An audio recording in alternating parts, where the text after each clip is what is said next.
1 year ago I set out on a journey to take my solo game development to the next level. In this video I will show all the progress that's been made and also reveal the revenue my games made. To keep myself on track I set up 2 goals for the upcoming year. Minimum 1 hour work on the project per day, finish and publish at least 2 small games. So 1 year ago I published a devlog with this arcade style gameplay. It all started out with a square. The square turned into an electric scooter and the game name Skyline Scooter was established at this time. During the year I refined the player controller and the camera several times before I finally had something that I was satisfied with. I took a lot of inspiration from the Super Mario Kart 8 and other similar racing games to get the feeling right. After about 1 month, the game had 2 levels with chasing police cars, attacking street polices, and some intense and fast-paced driving in a city environment. After a couple of months in development, the game went through an identity crisis and I started to change everything to the point that the game was totally unrecognizable.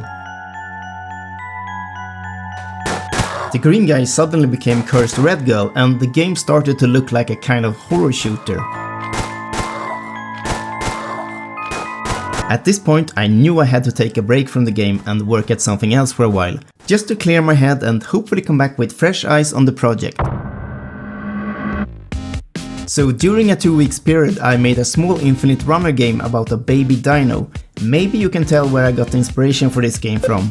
I had no prior experience with voxel art, so this was a good learning experience to play around with the free voxel editor Magica Voxel. Apart from the mandatory cactus obstacles, I also created a couple of mini bosses to the game. I wanted the bosses to be almost like a jump scare for the player when they enter the screen. The second boss I created was this big T-Rex with a massive jump attack. And of course, no Dino Run game without birds attacking from the sky, so I created this big boy. The last boss I created was the Compsognathus pack, small but deadly dinos attacking one by one.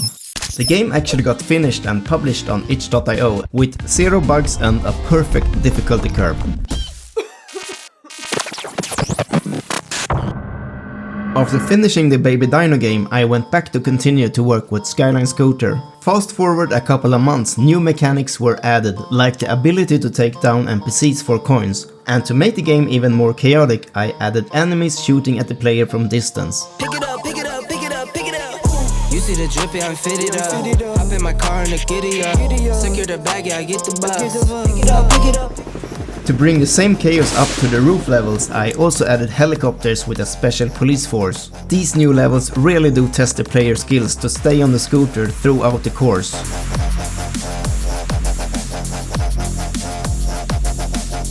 I then continued to add more obstacles to the sky levels, like this construction area where you have to perform jumps in a perfect angle to get to the next platform. I also wanted to create something that didn't take place in the big city environment with skyscrapers and came up with this Suburb level. At this level the player gets attacked by gangs throwing Molotov cocktails at him, and also blocking the way with a pickup at the end of the level.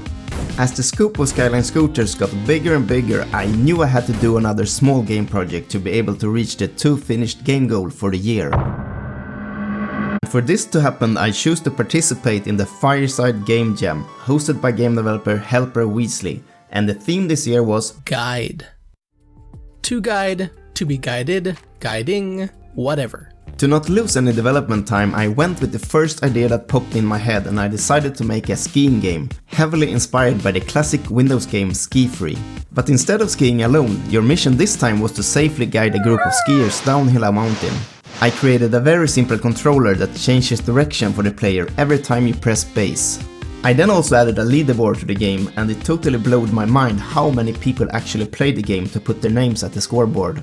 The submission did, let's say, okay in the overall game jam, but the feedback I got indicated that people seemed to find the simple core mechanic quite fun, and that made me wanting to expand on it and turn it into a complete game. Fast forward a couple of weeks after the game jam ended, I spent some time refining the graphics of the game until it looked like this.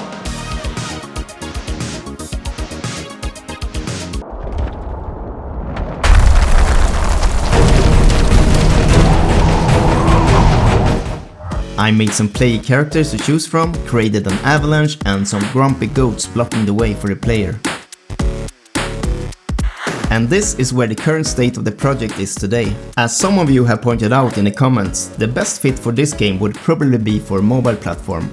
So next step for this project is to finish it up and publish it on Google Play Store. I think it would be a fun and interesting experiment to see if the game can bring any revenue. For example, by monetizing it with rewarded ads to unlocking skins, etc. More about that in later devlogs. So, speaking of revenue, did my published games make any money the past year? Yes, one absolute hero decided to pay $2 for downloading my skiing game on itch. And I know what you're thinking, that's basically nothing. It's like a coffee. Correct, it's a small coffee at McDonald's here in Sweden.